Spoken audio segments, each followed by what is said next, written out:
വിധി എന്താകും, സുപ്രീം കോടതിയുടെ അന്തിമ വിധി എന്താകും എന്ന് കേരളം മുഴുവൻ ഉറ്റുനോക്കുന്നതിനും കാരണം ഇത് തന്നെയാണ്. തീർച്ചയായും ഒരു സമഗ്രമായ ചർച്ചയിലേക്ക് ഈ വിഷയവുമായി ബന്ധപ്പെട്ട് പോകുമ്പോൾ നമ്മോടൊപ്പം ശ്രീവേദി പ്രവർത്തക സോണിയ ജോർജ്, ഒപ്പം എഴുത്തുകാരിയും സാമൂഹ്യ പ്രവർത്തകയുമായ സന്ധ്യയും ഇപ്പോൾ ചേരുകയാണ്. ശ്രീമതി സോണിയ ജോർജ്, സ്ത്രീ സുരക്ഷയുമായി ബന്ധപ്പെട്ടുള്ള ഒരു സമൂഹത്തിൻ്റെ മുഴുവൻ ചോദ്യങ്ങളാണ് ഇന്നത്തെ വിധിയിൽ കാതോർക്കുന്നത്. സോണിയ, അല്ല, സൗമ്യയുടെ വധം എന്ന് പറയുന്നത്, അല്ലെങ്കിൽ സൗമ്യയുടെ കൊലപാതകം കേരളം മുഴുവൻ വർഷങ്ങളായി വളരെ വളരെ സങ്കടത്തോടെ അല്ലെങ്കിൽ വളരെ ഞെട്ടലോടെ ചർച്ച ചെയ്യുന്നൊരു വിഷയമാണ്. ഇപ്പം വിധി എന്നതിനപ്പുറം, അല്ലെങ്കിൽ കേസിലെ വിധി എന്നതിനപ്പുറം ഈ ഒരു സംഭവത്തിലേക്ക് നയിച്ച നിർണായക കാരണങ്ങൾ, അതിനെക്കുറിച്ചാണ് തർക്കമുണ്ടായിരിക്കുന്നത്. സൗമ്യയെ ഗോവിന്ദചാമി തള്ളിയിട്ടതാണോ അതോ ചാടിയതാണോ? എന്തായാലും ബലാത്സംഗം നടന്നു എന്നതിന് തെളിവുണ്ട്, ശാസ്ത്രീയമായ തെളിവുണ്ട്, അത് കോടതി സമ്മതിച്ചു കഴിഞ്ഞു.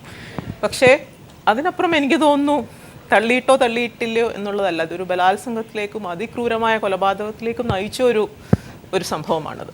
എന്ന് പറയുമ്പോൾ ഒരു പെൺകുട്ടിക്ക് തൊഴിൽ സ്ഥലത്ത് നിന്ന് വീട്ടിലേക്ക് പോകുന്ന വഴിക്കുണ്ടായ ഒരു അപകടമാണിത്. ആ ഒരു അപകടമാണ് ഇന്ത്യ മുഴുവൻ ഇന്ന് വീക്ഷിച്ചുകൊണ്ടിരിക്കുന്നത്. ആ അപകടത്തെ തുടർന്നുണ്ടായ പ്രത്യാഘാതങ്ങളും അതിൻ്റെ കേസും അതിൻ്റെ വിധിയുമാണ്. അപ്പം എന്ന് പറയുമ്പോൾ സ്ത്രീകളുടെ സുരക്ഷ, സ്ത്രീകളുടെ അവകാശങ്ങൾ, അല്ലെങ്കിൽ സ്ത്രീ എത്രമാത്രം സുരക്ഷിതയാണ് നമ്മുടെ നാട്ടിൽ എന്നുള്ള ചോദ്യവും, എത്രമാത്രം ഇത് കഴിഞ്ഞ് ഗോവിന്ദചാമിക്ക് കീഴ്ക്കോടതിയും ഒക്കെ വധശിക്ഷ വിധിച്ചതിന് ശേഷം ഇവിടെ പെൺകുട്ടികൾ ബലാത്സംഗം ചെയ്യപ്പെട്ടിട്ടില്ലേ? നമ്മുടെ സമൂഹ മനസാക്ഷിക്കിടെ മേൽ ഇത് ഉയർത്തുന്ന ചോദ്യങ്ങൾ എന്താണ്? ഇപ്പോഴും നിരവധി പെൺകുട്ടികൾ ബലാത്സംഗം ചെയ്യപ്പെട്ടുകൊണ്ടിരിക്കുന്നു. നമ്മൾ എല്ലാ ദിവസവും ഇതിനെക്കുറിച്ച് സംസാരിക്കേണ്ട ഒരു ഗതികേട് വരുന്ന ഒരു സാമൂഹ്യ സാഹചര്യമുണ്ട് കേരളത്തിൽ. ഈ സാഹചര്യത്തെ പ്രത്യേകിച്ചും ഭരണകൂടം എങ്ങനെയാണ് അഡ്രസ്സ് ചെയ്യേണ്ടത്, അതിൻ്റെ ഒരു വീഴ്ചയാണ് ഈ പ്രോസിക്യൂഷൻ്റെ ഒരു വീഴ്ചയായി ഇന്ന് നമ്മൾ ഡിസ്കസ് ചെയ്തത്, കഴിഞ്ഞ കുറേ ദിവസങ്ങളായി ഡിസ്കസ് ചെയ്യുന്നത്. അതിനെ ഉയർത്തിപ്പിടിക്കാൻ, അല്ലെങ്കിൽ ഇന്ന് സ്ത്രീ അനുഭവിക്കുന്ന പ്രശ്നങ്ങൾ, അല്ലെങ്കിൽ സ്ത്രീ സുരക്ഷയ്ക്ക് ഉണ്ടാകുന്ന വിഘാതങ്ങൾ, അതിനെ ശാസ്ത്രീയമായി തെളിയിക്കാൻ കോടതിയിൽ എന്തുകൊണ്ട് പ്രോസിക്യൂഷന് കഴിഞ്ഞില്ല എന്നുള്ളൊരു ചോദ്യം കേരളത്തിലെ സ്ത്രീ പ്രവർത്തകർ വളരെ ആശങ്കയോടുകൂടിയാണ് നോക്കുന്നത്. ആരാണ് സ്ത്രീകൾക്ക് സംരക്ഷണം നൽകേണ്ടത്? ആരാണ് സ്ത്രീകളുടെ അവകാശങ്ങളെക്കുറിച്ച് സംസാരിക്കേണ്ടത്? അത് കോടതി ആത്യന്തികമായി വിധി പറയുമെങ്കിലും അതിനെ ചുറ്റിപ്പറ്റിയുണ്ടായ വിവാദങ്ങൾ ഇപ്പോൾ നമ്മൾ കണ്ടു.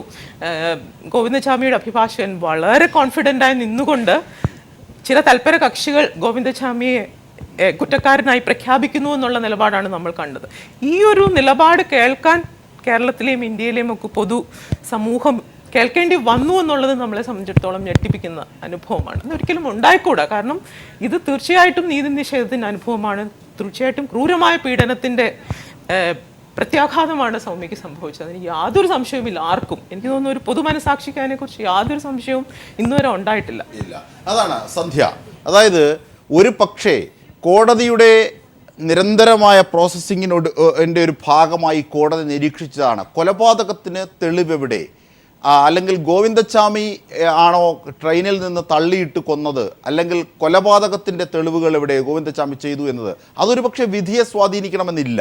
ഒരു പക്ഷേ അതിൻ്റെ പ്രോസസ്സിങ്ങിൻ്റെ ഭാഗമായി ഒരു വൈകാരിക അംശവും വിധിന്യായത്തിലേക്ക് കടന്നുകൂടരുതെന്ന് നമ്മുടെ ജുഡീഷ്യറിയുടെ ഒരു കർക്കശമാണ് അവിടെ വെളിവാകുന്നത്. അതിനപ്പുറത്തേക്ക് പോകേണ്ടതുണ്ട്. വിധി ഏതാണ്ട് അല്പസമയത്തിനകം വരും.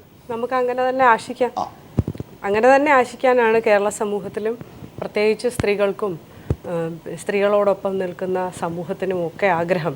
താങ്കൾ പറഞ്ഞതുപോലെ തന്നെ ഇത് വൈകാരികമായി ഒരു വിധിയെയും ഒരു രീതിയിലും സ്വാധീനിക്കരുത് എന്നുള്ളതിന് വേണ്ടിയിട്ടുള്ള സ്വാഭാവികമായൊരു ചോദ്യം മാത്രമാണ് കോടതിയുടേത് എന്ന് തന്നെയാണ്. പക്ഷെ അതിൻ്റെ പിന്നിൽ നമ്മളെ ഭയപ്പെടുത്തുന്ന ചില കാര്യങ്ങളുണ്ട്. അവസാന നിമിഷം നമുക്ക് ഇനി മറ്റൊരു കോടതിയില്ല.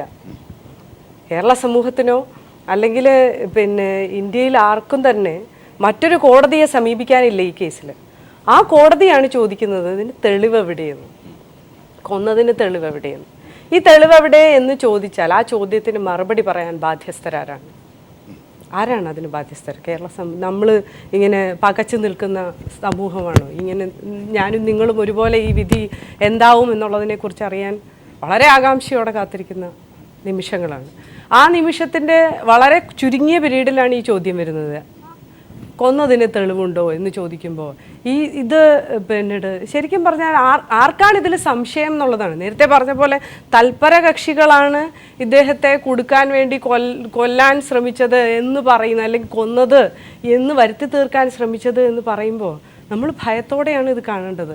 എങ്ങനെയാണ് ഒരു വിധിയെ കോടതി സമീപിക്കുന്നത്? നമ്മളൊക്കെ ആശങ്കയോ അല്ലെങ്കിൽ ആശയർപ്പിക്കുന്ന ഒരു നീതിന്യായ വ്യവസ്ഥ ഒരു കേസിനെ സമീപിക്കുന്നത് എങ്ങനെയാണ്? തീർച്ചയായും ചർച്ച തുടരുമ്പോൾ നിയമത്തിന്, നീതിക്ക് രണ്ട് വശങ്ങളുണ്ട്. ഒന്ന് മാതൃകാപരമായി സമൂഹത്തിന് മാതൃക നൽകുക എന്നത്, മറ്റൊന്ന് സാമൂഹിക കുറ്റവാളികളിൽ നിന്നും സമൂഹത്തെ രക്ഷിക്കുക എന്നുള്ളത്. എന്താണ് ഇന്ത്യൻ നീതിപീഠം സൗമ്യയുടെ വധക്കേസിൽ കാത്തുവെച്ചിരിക്കുന്നത്? തീർച്ചയായും ആശങ്കയോടെ കേരളം ഉറ്റുനോക്കുന്ന വിധി കൂടിയാണ് ഇത് എന്ന് പറയാതെ വയ്യ. തീർച്ചയായും സന്ധ്യ, ഒരു പക്ഷേ കേരള സമൂഹം ഒന്നാകെ അവിടേക്കാണ്, സുമതിയുടെ മനസ്സിലേക്കാണ്. ഒരു പക്ഷേ ആ സുമതി എന്ന അമ്മ കേരളത്തിൻ്റെ മുഴുവൻ അമ്മയാകുന്നു എന്ന ഘട്ടത്തെ വിശേഷിപ്പിച്ചാൽ ഒരു പക്ഷേ എക്സാജറേറ്റഡ് ആവില്ല. കാരണം അത്രയേറെ ക്രൂരമായൊരു കൊലപാതകം, ട്രെയിനിൽ സുരക്ഷിതമായി സഞ്ചരിക്കേണ്ട ഒരു സ്ത്രീക്ക് നേരിടേണ്ടി വന്ന വളരെ ഭീകരമായ അവസ്ഥ. ഒരു പക്ഷേ സൗമ്യ ചാടിയതോ തള്ളിയിട്ടതോ എന്നതല്ല, അതിലേക്ക് നയിക്കപ്പെട്ടതിൻ്റെ കാരണക്കാരൻ ഗോവിന്ദച്ചാമി എന്നതാണ്. അതിൽ സംശയമില്ല. ബലാത്സംഗം നടന്നു എന്ന് കോടതി അംഗീകരിക്കുന്നു. ഇതൊക്കെ കോടതിയുടെ വിധിന്യായത്തിൽ ഉണ്ടാകുമെന്നാണ് നമ്മൾ പ്രതീക്ഷിക്കുന്നത്. ഇനി നമുക്ക് രണ്ടാമത്തെ ഘട്ടത്തിലേക്ക് കടക്കേണ്ടതുണ്ട്. ഒരു കൊലപാതകത്തിൽ ഗോവിന്ദച്ചാമി കുറ്റക്കാരനാണെന്ന് വിധിക്കുമ്പോൾ തന്നെ അയാളിലുണ്ടാകുന്ന ശിക്ഷയുടെ അവസ്ഥയും പൂർണ്ണമാകുന്നില്ലേ? അയാളെ തൂക്കുകയറിലൂടെ തന്നെ അയാളെ വകവരുത്തണമോ, അതോ അയാളെ പരിവർത്തനത്തിന് വിടണമോ? എന്താണ് നിയമത്തിൻ്റെ ദൗത്യത്തിൽ താങ്കൾ പ്രതീക്ഷിക്കുന്നത്? നമ്മൾ ഈ ചോദ്യം ചർച്ച ചെയ്യേണ്ടത് പരിഷ്കൃതമായ ഒരു സമൂഹത്തിലാണ്. ഈ ചോദ്യം ചർച്ച ചെയ്യേണ്ടത് വളരെ പരിഷ്കൃതമായ ഒരു സമൂഹത്തിലാണ്. തൂക്കുകയർ വേണോ, അല്ലെങ്കിൽ പരിവർത്തനത്തിന് വേണ്ടിയിട്ടുള്ള മറ്റു പരിപാടികളിലേക്ക് അല്ലെങ്കിൽ അതുമായി ബന്ധപ്പെട്ട പ്രവർത്തനങ്ങളിലേക്ക് അദ്ദേഹത്തെ നയിക്കണമോ എന്ന് നമ്മൾ തിരിഞ്ഞു. പ്രേമിച്ചാൽ വെട്ടിക്കൊല്ലുന്ന, പ്രേമിച്ചില്ലെങ്കിൽ ആസിഡ് ഒഴിക്കുന്ന, പിന്നീട് ഏത് ഇറച്ചിയാണ് കഴിച്ചത് എന്ന് ബോധ്യം അതിൻ്റെ പേരിൽ അടിച്ചു കൊല്ലുന്ന ഒക്കെയുള്ള നാട്ടിൽ നമ്മളെങ്ങനെയാണ് വധശിക്ഷ വേണോ വേണ്ടയോ എന്നുള്ളതിനെ കുറിച്ച് ചർച്ച ചെയ്യുന്നത്? എത്രമാത്രം അപരിഷ്കൃതമായ സമൂഹമാണ് ഇന്ത്യയിലുള്ളത്. അത് കേരളത്തിലെന്ന് മാത്രമല്ല, കേരളത്തിൽ നമ്മൾ ഒരുപാട് വീമ്പ് പറയുമെങ്കിലും ഒട്ടും തന്നെ വ്യത്യസ്തമല്ലാത്ത പലതരത്തിലുള്ള ദുരാചാരങ്ങൾ നിലനിൽക്കുന്ന ഒരു സമൂഹമാണ് കേരളത്തിൽ. അതിൻ്റെ 7 ഇരട്ടിയായിരിക്കും ഒരു പക്ഷേ മറ്റ് പ്രത്യേകിച്ച് നോർത്ത് ഇന്ത്യയിലൊക്കെ കാണുന്നത്. ആ സമൂഹത്തിൽ എങ്ങനെയാണ് നമ്മൾ വധശിക്ഷ വേണോ അല്ലെങ്കിൽ പരിവർത്തനത്തിന് വിധേയമാകണോ എന്നൊക്കെ ആലോചിക്കേണ്ടത്. മറ്റൊന്ന് നമ്മുടെ പോലീസിൻ്റെ ബ്രിട്ടീഷുകാരുണ്ടാക്കിയ പോലീസാണ്. ആ പോലീസിൻ്റെ വ്യവസ്ഥകളൊന്നും തന്നെ നമ്മളിപ്പോഴും യാതൊരു രീതിയിലും മാറ്റിയിട്ടില്ല. അവരുണ്ടാക്കി വെച്ചിട്ടിരിക്കുന്ന ചട്ടങ്ങൾ അനുസരിച്ചിട്ടാണ് നമ്മൾ മൂവ് ചെയ്യുന്നത്. ഇന്ത്യൻ സമൂഹത്തിനോ അല്ലെങ്കിൽ അതും നമ്മുടെ സംസ്കാരത്തിനോ ഒക്കെ യോജിച്ച രീതിയിൽ യാതൊരു രീതിയിലുള്ള പരിഷ്കരണവും ഈ വ്യവസ്ഥയിൽ നടത്തിയിട്ടില്ല.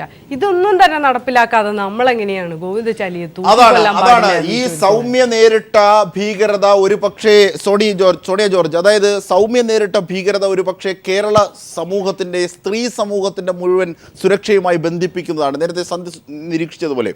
അങ്ങനെയാണെങ്കിൽ ആ മാതൃക ഒരു പക്ഷേ ഇനിയുള്ള നരാധമന്മാർക്ക് മാതൃകയാകണമോ, അതോ ഇത്തരം ഭീഷണികളെ സമൂഹത്തിൽ നിന്ന് ഉന്മൂലനം ചെയ്യണമോ? നീതിയുടെ, നിയമത്തിൻ്റെ ദൗത്യം ഏത് ഘട്ടത്തിലാണ് ഇവിടെ പരിഷ്കൃതമാകേണ്ടത്? തീർച്ചയായിട്ടും സൗമ്യയുടെ കൊലപാതകം നടത്തിയത് ഗോവിന്ദച്ചാമി ആണെന്നുള്ളതിന് എനിക്ക് തോന്നുന്നില്ല ആർക്കെങ്കിലും സംശയം ഉണ്ടാവും. ഇല്ല. തള്ളിയിട്ടതാണെന്നോ അല്ലെങ്കിൽ തള്ളിയിട്ട ശേഷം കൊലപ്പെടുത്തിയെന്നോ അതിനൊന്നും എനിക്ക് തോന്നുന്നില്ല ഈ സമയത്ത് പ്രസക്തി ഉണ്ടെന്ന്. അപ്പം അതുകൊണ്ട് തന്നെ നമ്മൾ ഇന്ന് എല്ലാവരും ആശങ്കയോട് ഉറ്റുനോക്കുന്ന ഗോവിന്ദച്ചാമിക്ക് വധശിക്ഷ ലഭിക്കുമോ ഇല്ലയോ എന്ന്.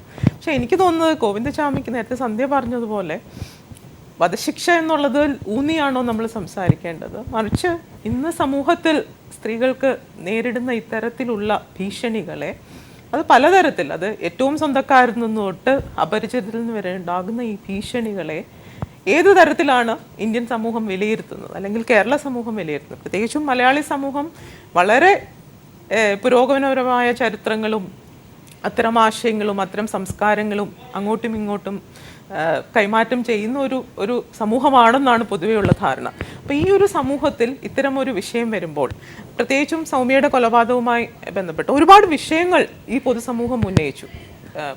പൊതു യാത്രാവേളകളിലെ സ്ത്രീകളുടെ സുരക്ഷ ഒന്നാമത്തെ ഒരു ചർച്ചയായിരുന്നു അത്.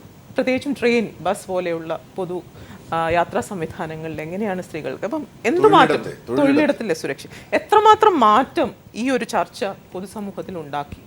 ഈ ഒരു 2011 മുതൽ നമ്മൾ ചർച്ച ചെയ്യാണ്. അത് തന്നെയാണ് നിർഭയയുടെ കാലശേഷം ഒരു പക്ഷേ എല്ലാ പുരുഷന്മാരിലും ഗോവിന്ദചാമിയുടെ അംശം സ്ത്രീകൾ കണ്ടെത്തിയിരുന്ന ഒരു നിമിഷം വരെ ഉണ്ടായിരുന്നു. ഒരു പക്ഷേ അവരെ ആ ഘട്ടത്തിൽ കുറ്റം പറയാനാകില്ല. കാരണം പുരുഷ കേന്ദ്രീകൃതമായ ഒരു സമൂഹത്തിൽ തീർച്ചയായും സ്ത്രീകൾ അനുഭവിക്കുന്ന പ്രശ്നങ്ങൾ വളരെ വലുതാണ്. ക്രൈമിലേക്ക് എത്തുമ്പോൾ മാത്രമാണ് അതിൻ്റെ ഒരു വിസ്ഫോടനം സാധ്യമാവുക.